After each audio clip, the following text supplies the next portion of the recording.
Salut à tous, c'est Vince et aujourd'hui on se retrouve pour une nouvelle vidéo où je vais vous montrer 3 trucs pour progresser en photo.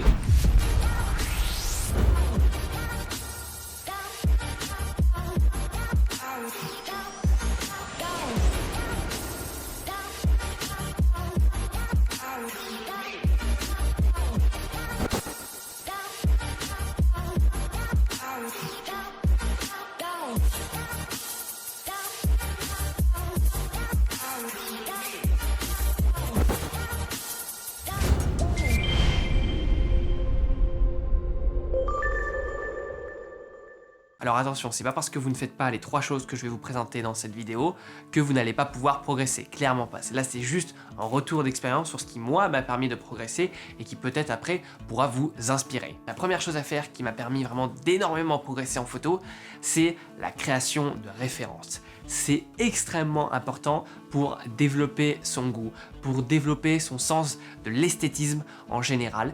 La création de références, également pour développer sa créativité, sa motivation, c'est vraiment l'une des clés les plus importantes.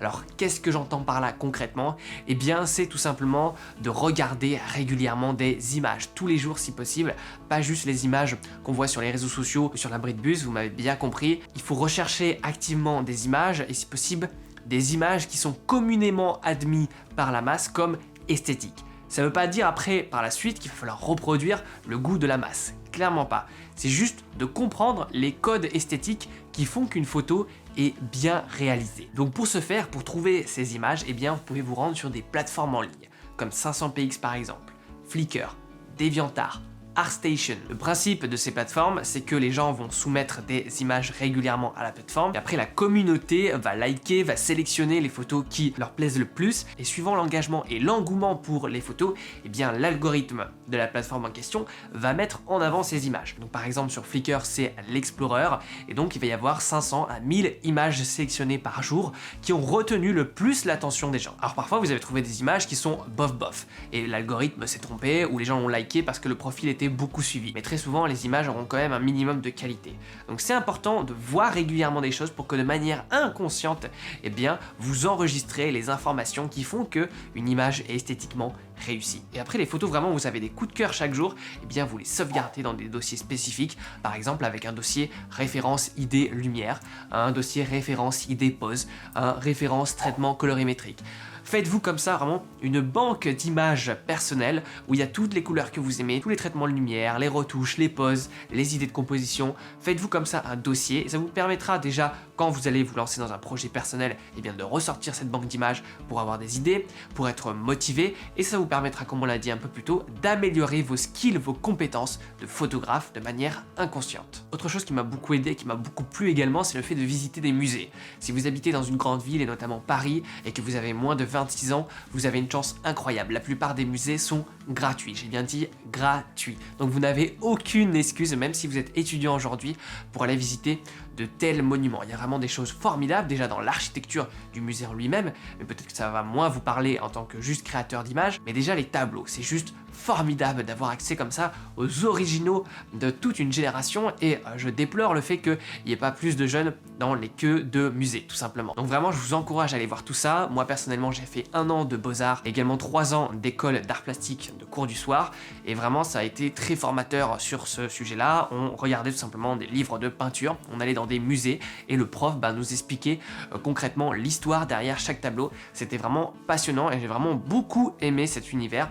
Donc, intéressez-vous à tout ça, même si vous n'avez pas prévu de faire de la peinture, du fusain ou du crayon, intéressez-vous au tableau parce qu'il y a les mêmes règles de composition, les mêmes règles de traitement de la lumière, les mêmes règles de couleur que dans les photos. Également pour finir sur ce point, moi le cadrage et la gestion de l'éclairage au cinéma m'a énormément impacté dans la création de mes photos puisque eh bien moi j'ai fait une école de cinéma, je suis également vidéaste à côté donc d'être photographe, j'ai la double casquette et moi ce qui m'intéresse aussi c'est la création de courts-métrages, de fiction.